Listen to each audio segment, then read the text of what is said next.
Ever since the Enlightenment, God and science have been kept in separate compartments, and a lot of scientists will tell you that God doesn't even exist, let alone matter, which is, of course, the way it should be. Or is it? Today on Uncommon Knowledge, Dr. Stephen Meyer on his new book, The Return of the God Hypothesis.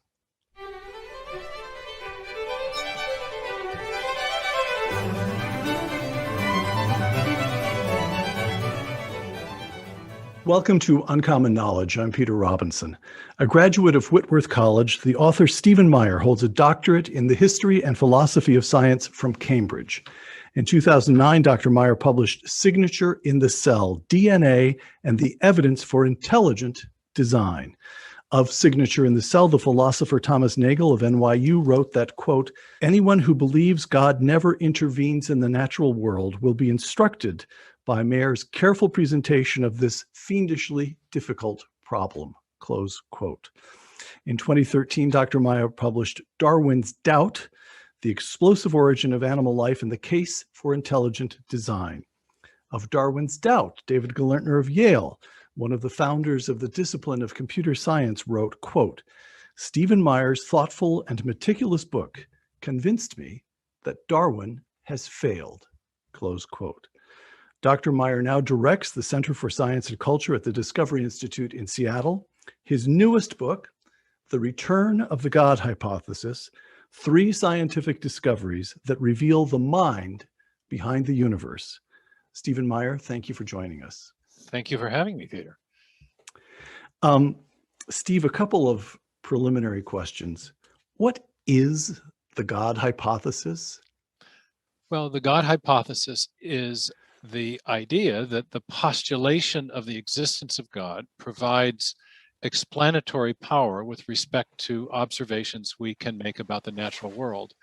And in the book, I argue that that the God hypothesis provides superior explanatory power over and against other competing metaphysical hypotheses or worldviews, whether it be deism or materialism or pantheism or some other things that I consider in the book as well.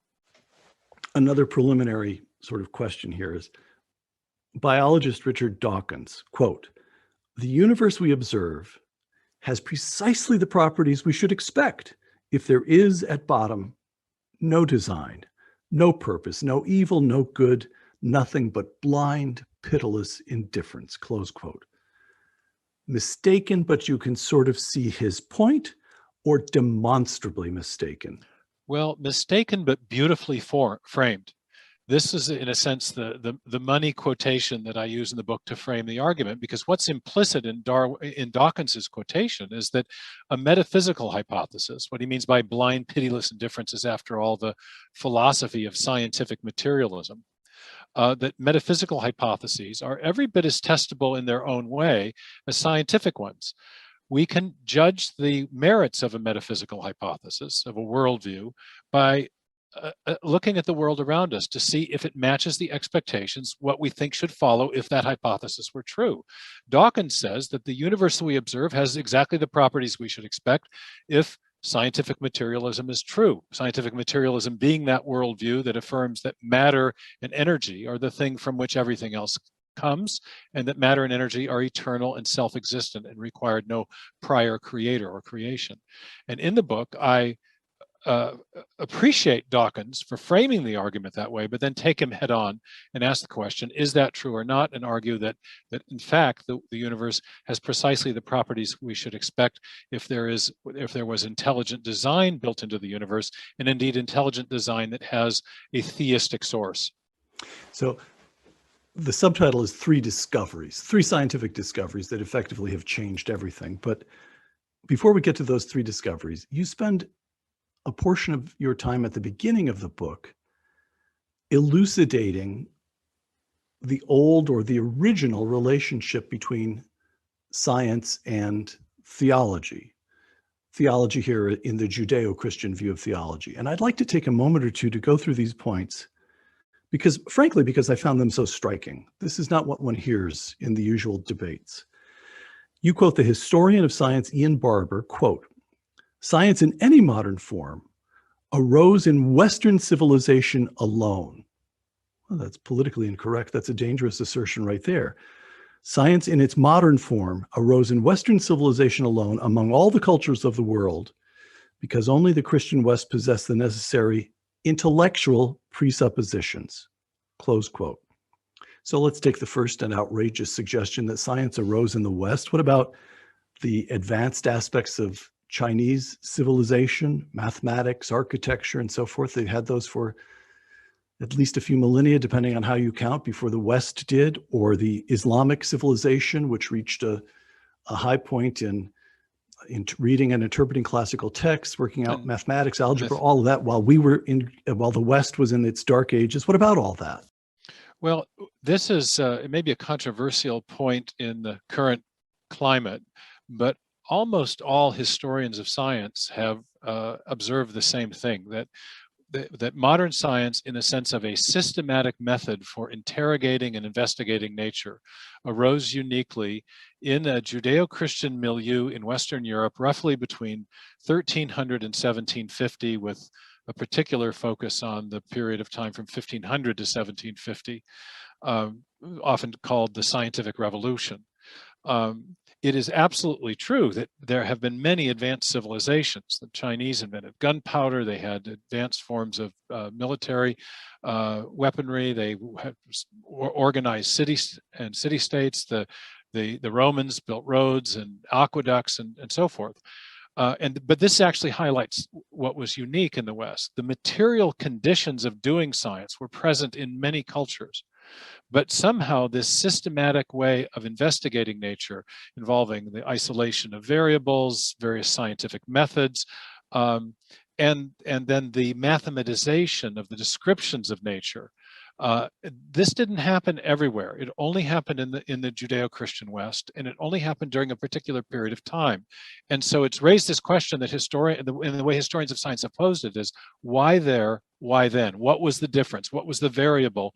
What was the difference that made the difference? And they have found that difference in the realm of ideas. So let's go back to Barbara's phrase, intellectual presuppositions. Presupposition one, the contingency of nature. From your book, The Return of the God Hypothesis, in 1277, this says something about the sweep of your book right there. In 1277, Etienne Tempier, the Bishop of Paris, writing with the support of Pope John the 21st, condemned Necessarian theology and 219 separate theses influenced by Greek philosophy about what God could or couldn't do, close quote. Now that's a mouthful, and it seems just unbelievably abstruse. What on earth has that got to do with the scientific method? Let's unpack that, because it's actually fairly clear. The Greeks always are the great histories of the Western intellectual tradition, and so they should be. They gave us philosophy, Plato and Aristotle, but Greek science was impeded by assumptions that the Greeks made about the nature of nature. They assumed that built into nature was a kind of intrinsic logic that they characterized as the logos. And so they also assumed that the order that in nature was governed by this logic, so that whatever seemed most logical to us was also what was built into nature, was logic. It was the logical form of the order in nature. So what's the most logical and perfect form of motion? It's a circle. So how do the planets go, what are planetary orbits? What kind of shape do they have? It must be circular. And there were numerous logically deduced conclusions about nature that were not empirically grounded. So the Greeks worked things out in theory and assumed that they worked that way in practice. Exactly. So they did a lot of armchair philosophizing about nature. It wasn't that they weren't interested in nature, or they didn't assume that there was an order there, but they assumed it was an order that had to be a certain way, the way that appeared most logical to them. Okay, and now again from the Return of the God Hypothesis, because God himself possesses a certain free will, a certain freedom, quoting you, the order in nature could have been otherwise. The job of the natural philosopher, the old term for scientists, the job of the natural philosopher was not to ask what God must have done, but what God actually did, close quote. And that intellectual presupposition is unique to the West. Yes, because, and the idea is that, yes, there's an order in nature, but it's an order that's impressed upon nature or engraved upon nature from the outside. Because there was a creator who chose the form of order that would be manifest in creation, we have to go and look and see which form it is. When I was teaching, I used to use the example of paintbrushes with my students, show them all the different kinds of paintbrushes that a painter could use. All of them manifest a form-function relationship, a kind of orderliness, but the painter could choose which one he or she wants to use for the particular application in mind. In the same way, God could, in providing, for example, the law of gravity, could have chosen to had gravitational attraction much stronger or weaker. It has an inverse square law in Newton's formulation, but it might have been an inverse cubed law. It might not have had an exponent in the denominator at all. It could have been entirely different. There's an order, but which order is up for us to go and to discover. And that quote that you just attributed to me is almost a direct paraphrase of Robert Boyle, who said that the job of the natural philosopher is not to look at what God must have done, not to decide what God must have done, but to go and look and to see what he actually did do. So that was unique. The shift. Yeah. The following question would only occur in the West. And that question is, this is interesting. Let's see what the big guy actually did here. Mm-hmm. This gives rise to the Western emphasis on actual observation. Go look and see. Go look and see. It becomes an empirical science rather than a deductive or philosophical approach to studying nature. Presupposition 2, the intelligibility of nature. Again, I'm quoting from the Return of the God hypothesis. Modern science was inspired by the conviction that the universe is the product of a rational mind who designed it to be understood and who designed the human mind to understand it. You go on to quote the 17th century astronomer Johannes Kepler, quote, God created us after his own image so that we could share in his own thoughts, close quote. Now that seems to me almost to merge, to be stepping a step or two in the direction of a kind of feel-good 21st century psychobabble view of Western theology, but it's not. And yet it was a crucial idea, because it's actually very hard to discover the order of nature. It's not an easy thing to conduct experiments.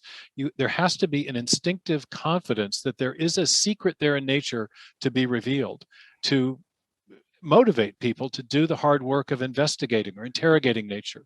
And this conviction that nature had an intelligible order that was the product of the rational mind of the creator, the same creator who made our minds and had endowed our minds with a rationality that enabled us to understand the rationality and the design and the order built into nature. So that's what gave us confidence, or that's what gave the theology that the theology that human beings are distinctive, that we alone, this notion about being made in God's image, in one way or another, not dogs or cats or fish or any, but human beings can understand, that's vital here. We've been made this, it was the Judeo-Christian idea that we've been made the stewards of this is also politically incorrect, of course. Yeah, right, of course. One long continuum from amoeba to human beings. Human beings are different. Well, I thank you for pointing that out. Yeah, right. Yeah, exactly. No, it's absolutely human exceptionalism, if you will, that there's something unique about the intellectual and cognitive capabilities of human beings that allow them uniquely to understand the design and the order and the rationality built into the natural world. Okay, so intellectual presupposition number 3, and this is 3 of 3, so it's the last one, human fallibility. On the one hand, human beings are created in the image of God so they can understand.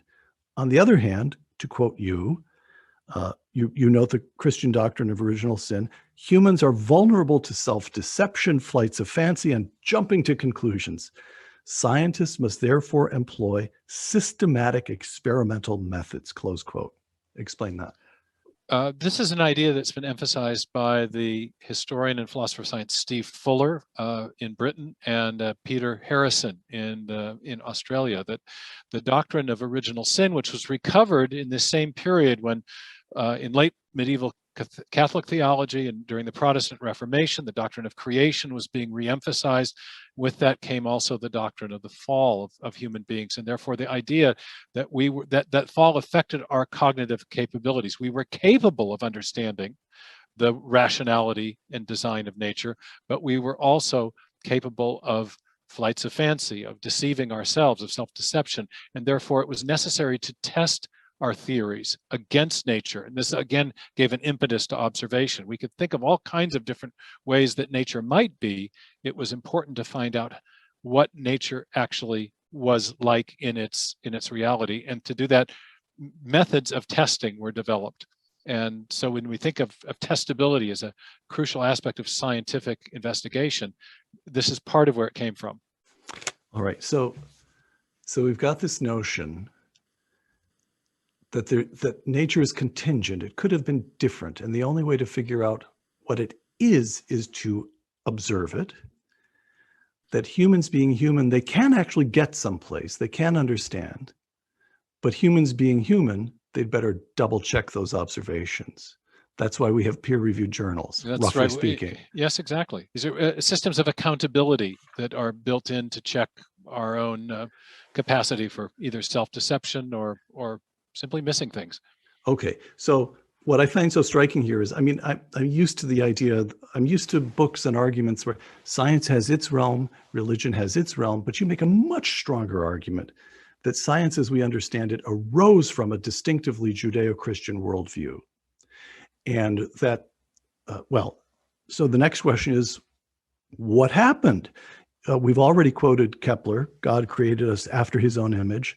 Newton is explicitly and unashamedly, in fact, unselfconsciously a believer. He writes effectively, how did God do this? What was going on here? How do we test this? But he assumes we could argue about exactly what the characteristics of his God are, but there is an omniscient that he assumes, omniscient He makes God. all those same presuppositions that we just discussed, but then he also sees in the scientific realm that he's investigating, in the realm of nature that he's investigating, evidence for design. So in the general scholium to the Principia, the theological epilogue that he writes to his great masterpiece on gravitation, he makes a design argument about the initial condition fine-tuning, the setup job that was required to create stable planetary orbits.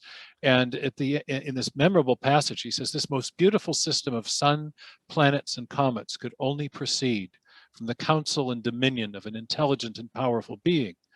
Now, this is written in one of the greatest works of physics ever written, and yet there is a theological, deep theological reflection, a design argument in these, which is a form of natural theology, but he also brings to bear a theology of nature. That is to say, he's bringing theological presuppositions to bear in the whole framing of the inquiry.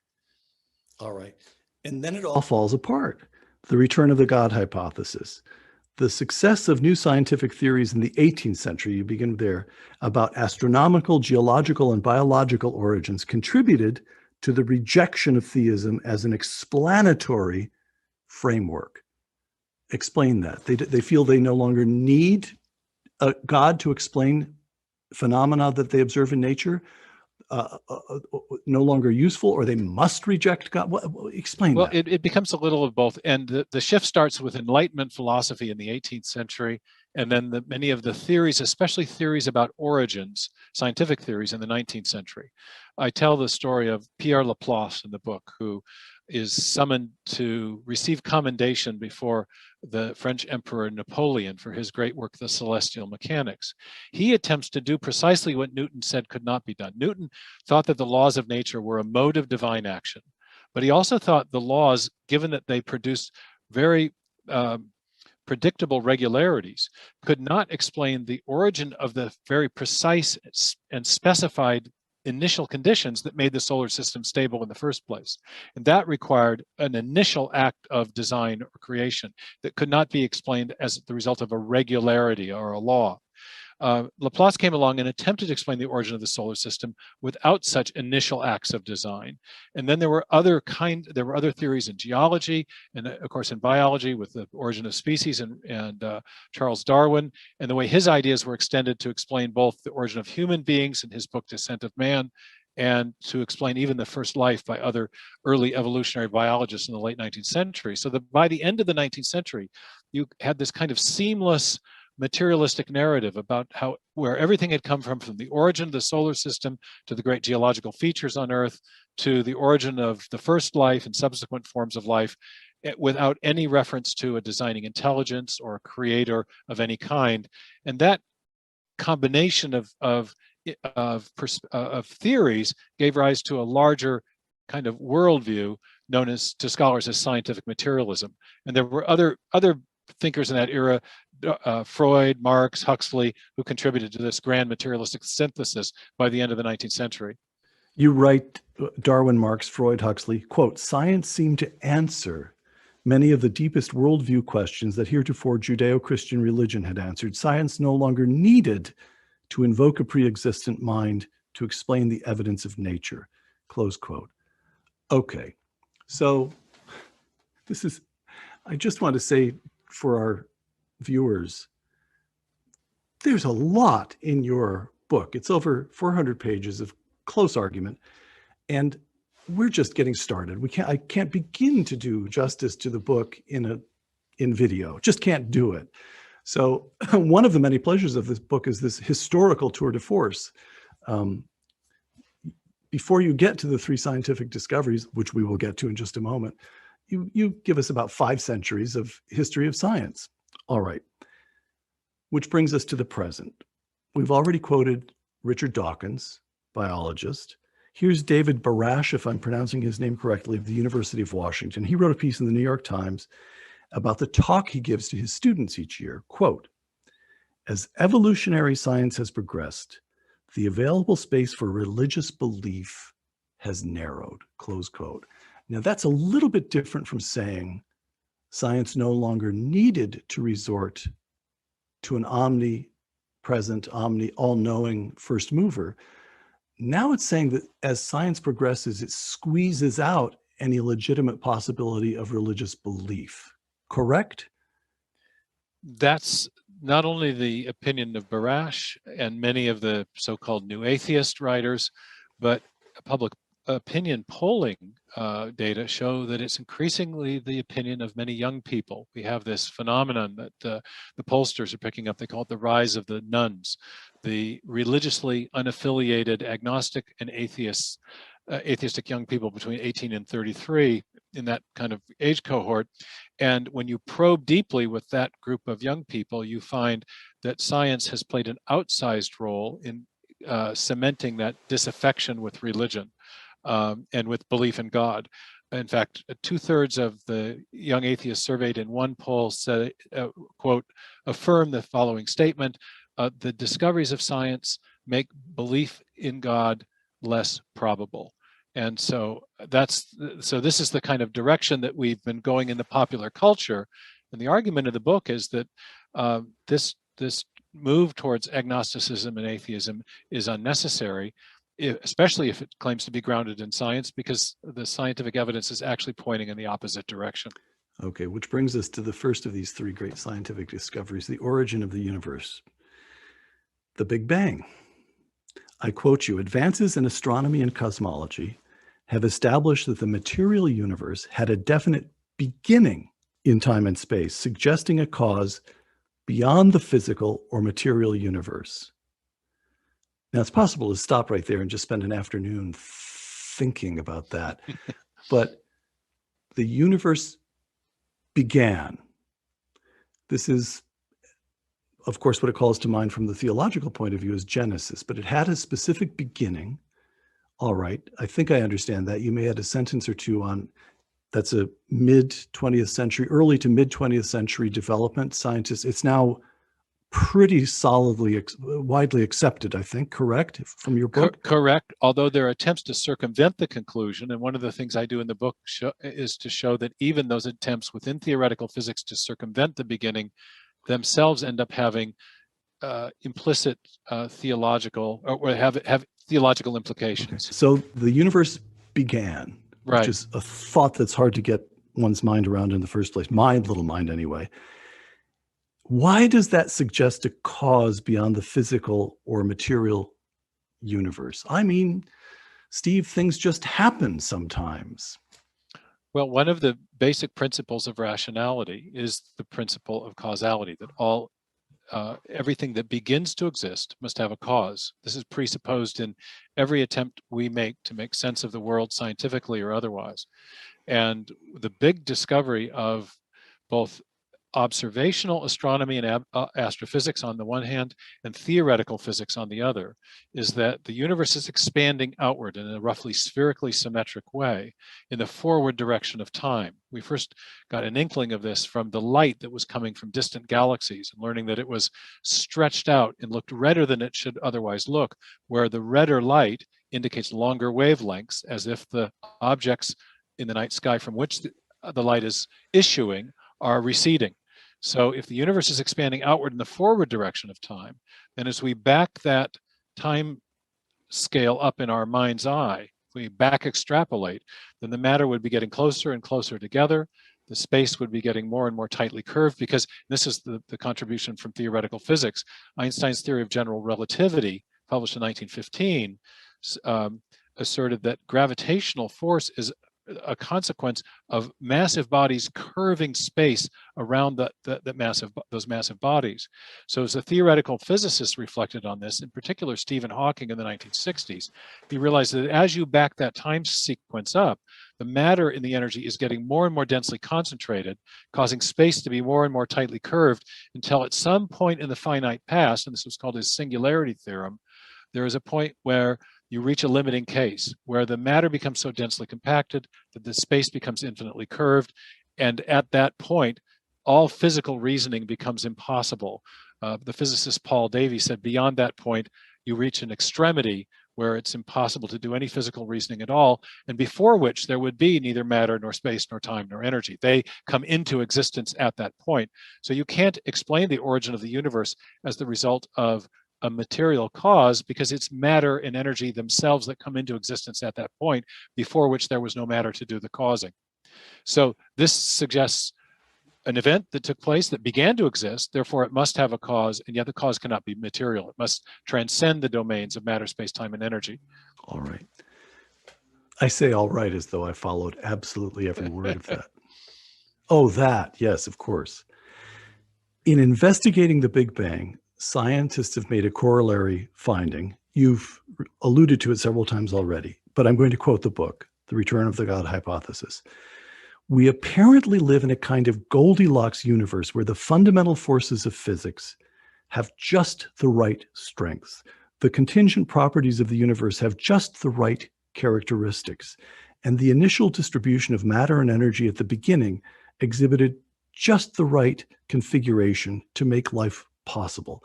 These facts are so puzzling that physicists have given them a name, the fine-tuning problem.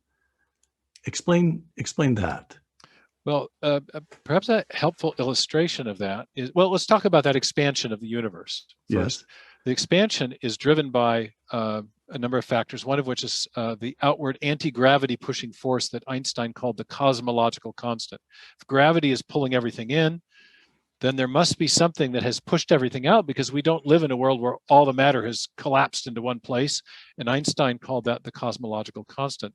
That's just one of many finely tuned parameters. It turns out that for the cosmological constant, for the universe to expand in a way that will be life conducive, the cosmological constant has to be finely tuned to 1 part in 10 to the 90th power is an accepted degree of fine-tuning, accepted by many physicists. There are varying estimates, but to put that number in context, that would be like to get that degree of fine-tuning by chance would be like looking for one elementary particle blindfolded, not just in our universe, but in 10 billion universes our size.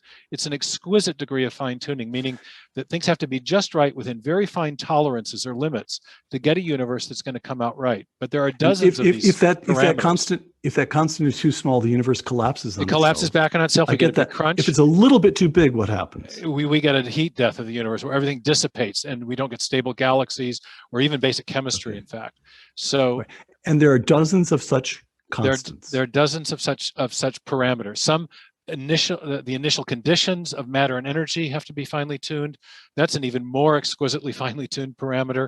But then the fundamental forces of physics, gravitation, electromagnetism, the strong and weak nuclear forces, the masses of the elementary particles have to exist within very particular values, not too heavy, not too light. So this is where the Goldilocks concept comes from. Each of these things collectively are within very specific tolerances to allow for a life-conducive universe. Right. Now, there's an obvious objection. I say it's obvious because you say in your book that it's obvious. I'm not coming up with independent objections here. And to quote the physicist Brandon Carter, quote, "What we can expect to observe must be restricted by the conditions necessary for our presence as observers," close quote. If you're a fish in the ocean, you might be startled to learn that 4/5 of the planet is covered with water, that the water has just the right salinity, and so forth. Because you're a fish. And because we're humans, we look at all this and say, wow, isn't that remarkable? To which the answer is what? Well, it is. Of course, we live in a universe that has conditions which are consistent with our own existence. But that is not an explanation for how the conditions were set or why the conditions are so exquisitely improbable, overwhelmingly improbable. So this is called the weak anthropic principle that says essentially we don't need to explain the fine-tuning because of course we live in a universe that is consistent with our existence. But that is of course obvious that would be the case. It's necessary, but it's not necessary that those conditions would have been so overwhelmingly improbable. And therefore, it doesn't actually provide an explanation for what needs to be explained, which is the exquisite fine-tuning of the fine-tuning. Why are the fine-tuning parameters so improbable? There's a great philosopher of physics named John Leslie who's come up with an illustration to illustrate the fallacy here. He says, imagine that you are part of the resistance. You've been captured by the Nazis. You're in prison camp. They put you up against the against the wall. You're now facing a firing squad of 100 Nazi marksmen, and the command is given: ready, aim, fire. There's a hail of bullets, and you look down. There's a perfectly inscribed pattern of bullets around your body, but none of them have hit you. What do you conclude? He says, well, you don't say, well, of course I live in a universe which is consistent with my own existence. You say, gee, there must have been something going on here that the marksman so perfectly missed me. Right.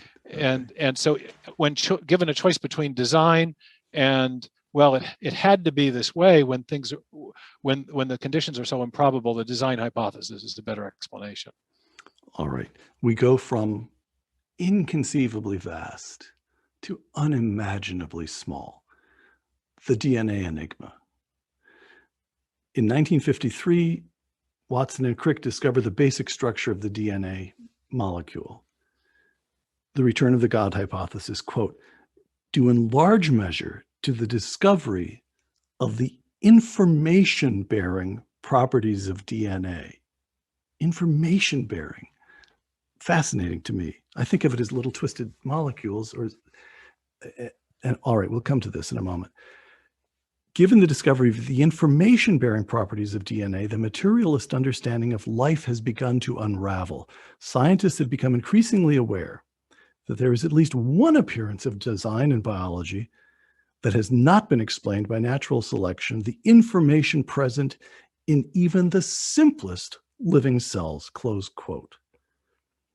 So why is that such a problem for the materialist view?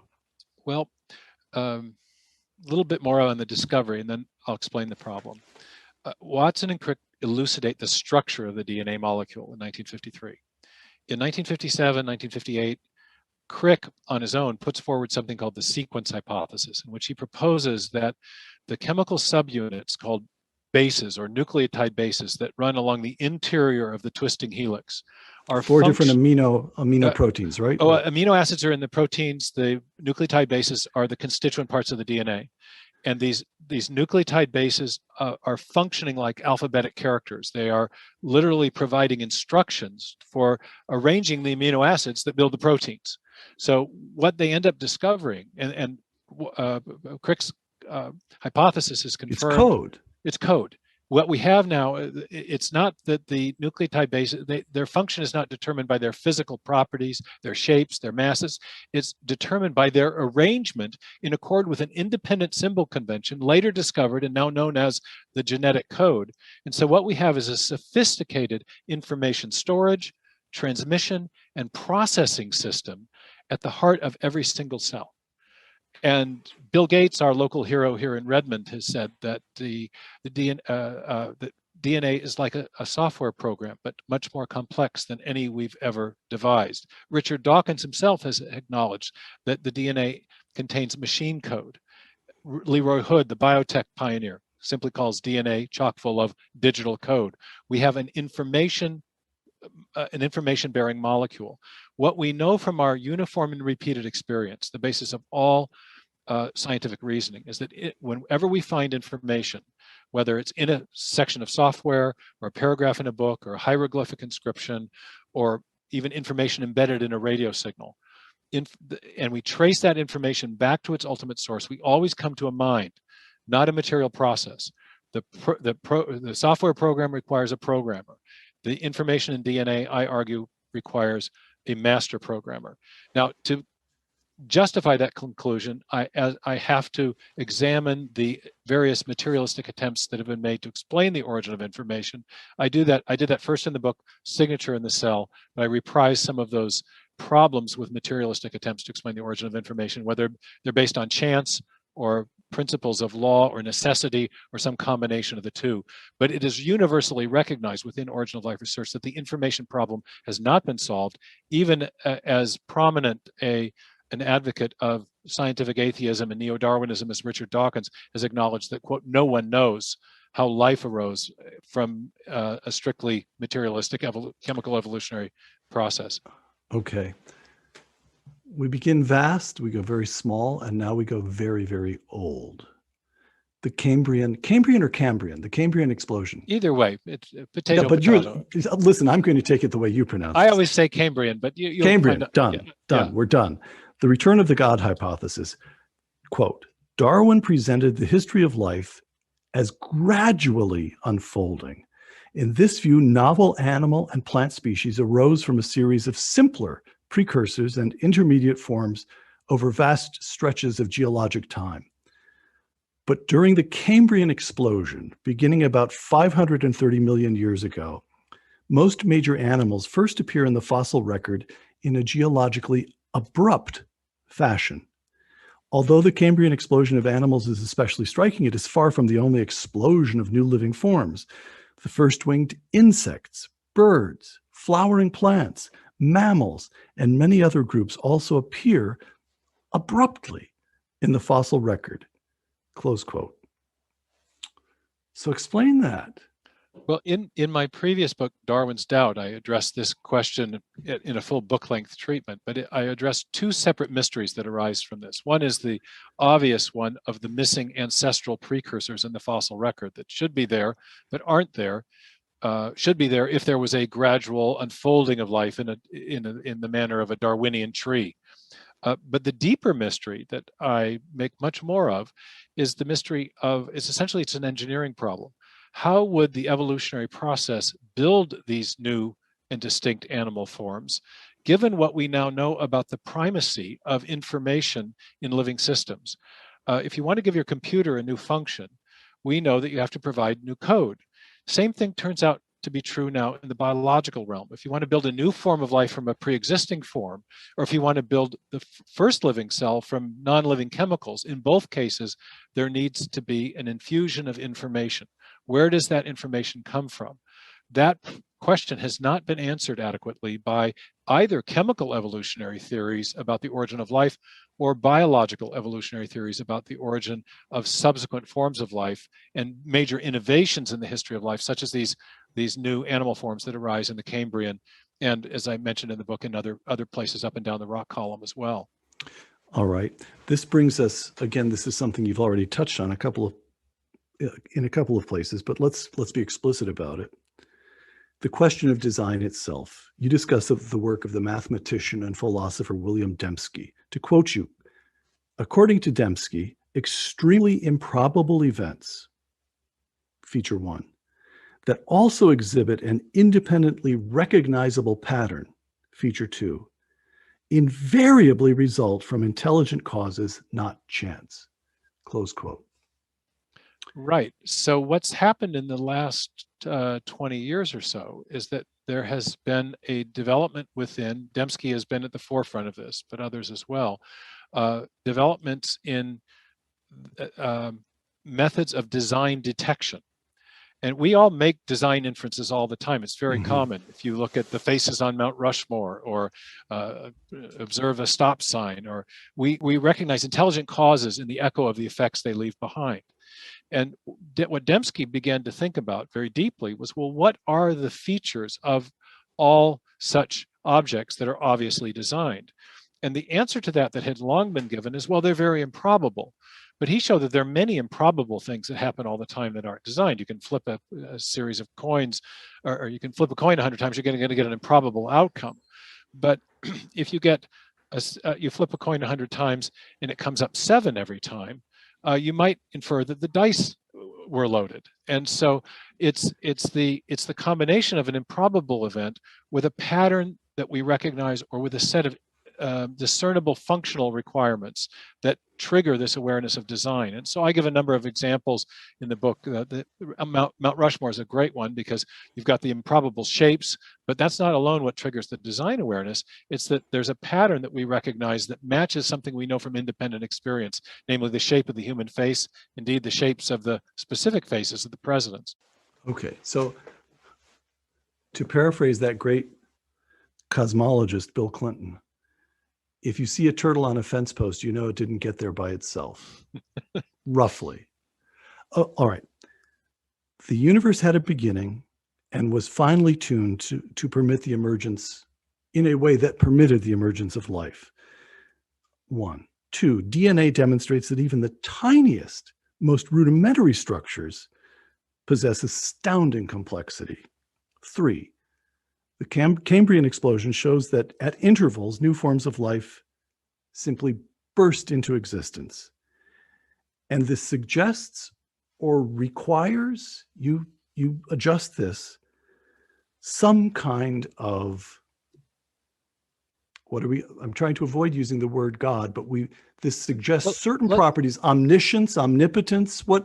How do you end up with God? Let's start with designing intelligence, because the first 2 books I wrote were making an argument for intelligent design without attempting to identify the nature of the designer. We know from our uniform and repeated experience that it requires that mind is the only known cause of the generation of large amounts of specified information, especially when we find it in a digital or alphabetic form, as we do in the molecules that make life possible. So from the discovery of the functional digital information in living systems, I inferred that a designing intelligence must have played a role in the origin and subsequent development of life. But I didn't attempt to identify the designing agent involved. Many of my readers wanted to know, well, who do you think the designing intelligence is, and what can science tell us about that question? And so to address that question, I broadened the range of phenomena under consideration. And instead of looking just at the evidence of design in biology, I also looked at developments in physics and cosmology about the origin and fine-tuning of the universe. And because one of the proposed identities of the designing intelligence responsible for life is that it was an immanent intelligence within the cosmos. Even Francis Crick and Richard Dawkins have floated that idea that maybe life was seeded here on Earth because it was so difficult to get life going here. Maybe it started someplace else, and that life form evolved and eventually became very intelligent and seeded some simple cells on planet Earth. I argue in the new book that that's an unsatisfactory explanation for a number of reasons, but one reason that one thing that hypothesis clearly can't explain is the origin of the fine-tuning of the laws and constants of physics and the initial conditions of the universe that precede the origin of any possible immanent intelligence within the cosmos. When Dawkins proposed this, he suggested that such a being would have evolved by purely natural processes, but no being within the cosmos can be responsible for the fine-tuning of the laws and constants of physics upon which its very origin and evolution depend. And so the fine-tuning points not to an immanent intelligence, but requires instead, as a condition of its explanation, both an intelligent cause, but one which also lies beyond the boundaries of matter, space, time, and energy, one which is transcendent. And so when you bring in the evidence for the beginning of the universe and for the fine-tuning of the universe from the beginning, I think this precludes the idea of an immanent intelligence within the cosmos and points rather to a designing agent which transcends the universe, but then because of the biological evidence is also active in the creation.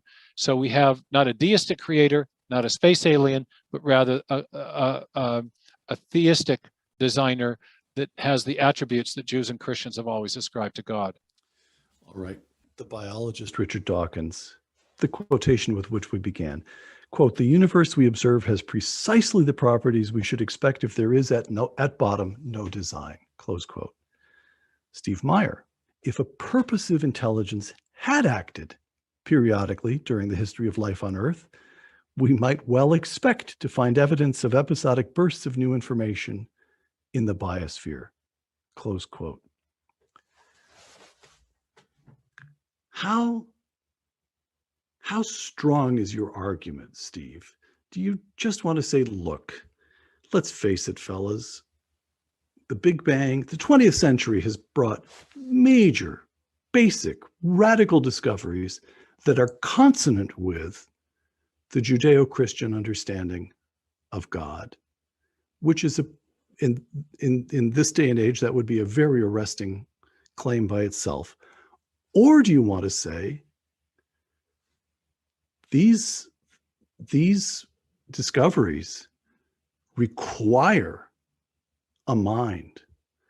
And I'm sorry, Dr. Dawkins, but you just haven't been paying attention. You haven't been keeping up with the developments in the 20th century. The great physicist Arno Penzias, who won a Nobel Prize for discovering the cosmic background radiation in 1965, which was one of the key pieces of evidence that really provided great support for the Big Bang model and sounded the death knell to the competing steady state model, said this. He said that the evidence that we have, and he was speaking of the cosmological evidence in this case, are precisely what I would have predicted had I nothing to go on but the 5 books of Moses, the Psalms, and the Bible as a whole. Now contrast that statement with Dawkins's statement. Now I'm not arguing necessarily for a specifically biblical God, but I am arguing for what you might call basic or classical theism, which would be consistent with a biblical understanding of God. So I'm not merely saying that the evidence is consonant with theism.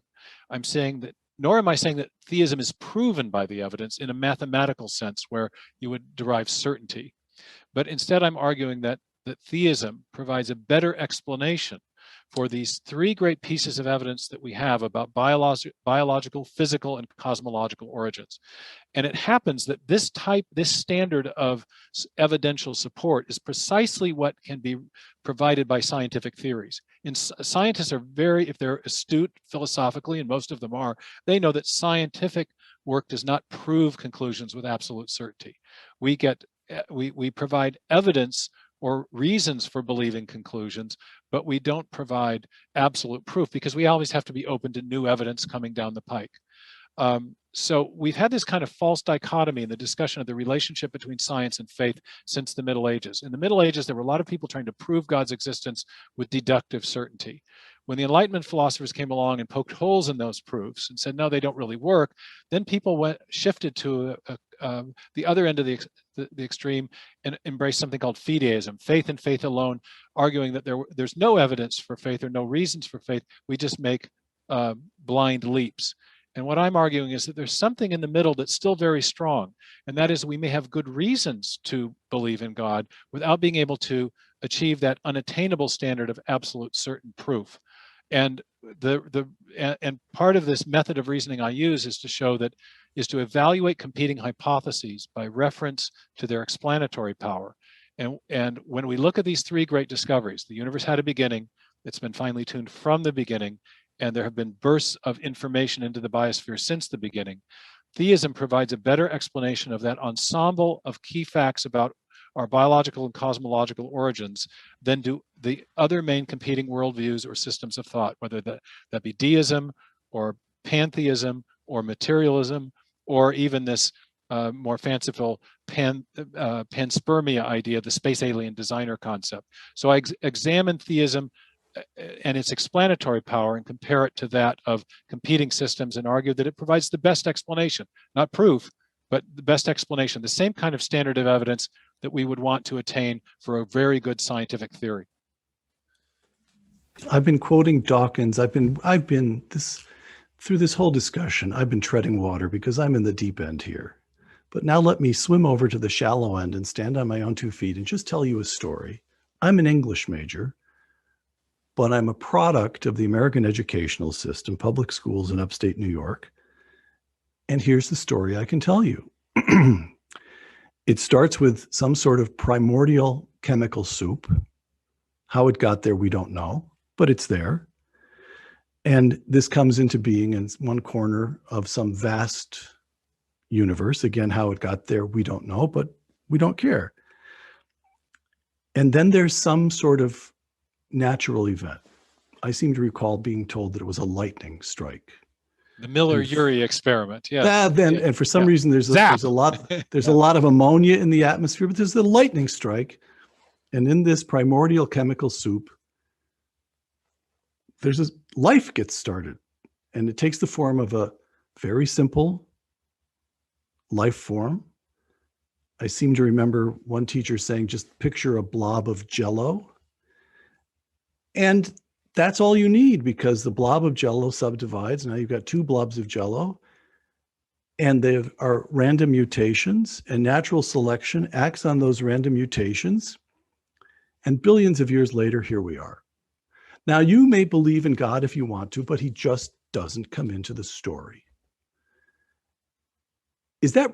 I have the feeling that that's the story I have in the back of my mind, then a lot of people must have roughly that story in the backs of their minds. What's wrong with that? Professor Philip Johnson from across the bay at Berkeley, the law professor who wrote the very influential book Darwin on Trial in the 1990s, used to tell that story by mode of almost a paraphrase from the biblical text, only it was inverted. Instead of in the beginning was the word, it was from eternity past were the particles and the energy. And the particles arranged themselves into more complex chemicals, and the chemicals arranged themselves into the first cell. And the first cell evolved by Darwinian processes to produce more and more complex forms of life. And then one of those forms of life, namely human beings, conceived of the idea of God. And so in this materialistic narrative, you do have God, but God only is a concept in the mind of man. Remember your Freud. God didn't create man. Man created the idea of God. Right. So you have this direct inversion of the theistic worldview. The theistic worldview holds that mind was primary, that God is a conscious agent who brought the universe into existence and shaped it and designed everything that we see. And materialism has the opposite sort of narrative. The question is, which of the 2 narratives better comports with the scientific evidence that we have? And that's why I appreciate the framing that Dawkins brings to the issue. The new atheists are brilliant at framing the key issues. But I think if you look at these 3 big discoveries, they definitely support theism. And to underscore that, let me tell you just a quick story. All right. I did a debate with one of my friendly debating partners on the opposite side of this issue. I tell his name in the book, but I won't say it here. It's not really important. We did our debate. We went. He put me through my paces. I put him through his. We were in a car riding back to the airport in St. Louis. And this particular debating partner always starts by telling his deconversion experience, how he was raised in a religious home, how he rejected his belief in God as a result of science. And in the car, I asked him, well, what was it specifically about science that caused you to reject your belief in God? And he said, well, it's just the general success of science, its ability to, to unpack the DNA molecule and discover the Big Bang. And I said, well, wait a minute, friend. In our debate, you acknowledged to me that you didn't actually have an explanation for the origin of the information in DNA. We theists love the discovery of DNA too, but you haven't explained the crucial thing about it, the origin of the information. He says, well, yeah, that's right. But and what about the fine tuning? I said, and he said, well, there's the multiverse. And I said, but do you really believe in all those multiple universes out there that can't be detected? And he said, nah. And I said, well, what about the problem of consciousness? And then he says, okay, stop piling on. So there are these big questions that scientific materialism doesn't answer: the origin and fine-tuning of the universe, the origin of life, the origin and nature of consciousness. And I would add things like, in philosophy, the reliability of the mind, or the origin of objective morality. Why is it that all of us act as though there is an objective standard of morality, even if we deny that there could be a standard that would render such a belief plausible or meaningful? So there are a lot of fundamental questions the materialistic worldview has really failed to answer, albeit notwithstanding the great success of science. But science does not actually support materialism, and that's the argument of the book. Steve, you quote the astrophysicist Robert Jastrow, quote, "Science has had extraordinary success in tracing the chain of cause and effect backward in time. For the scientist who has lived by his faith in the power of reason, the story ends like a bad dream. He has scaled the mountains of ignorance. He is about to conquer the highest peak. As he pulls himself over the final rock, he's greeted by a band of theologians who've been sitting there for centuries," close quote. But what strikes me in that, very witty, sums up a great deal, but he says it ends like a bad dream. Why, if it offers a better explanation, should theism strike scientists as a bad dream? Or let me put it another way. Why does Steve Meyer, who has written now 3 carefully reasoned, thoroughly footnoted works of scholarship, why does Steve Meyer get dismissed as some kind of snake-handling yokel? And why?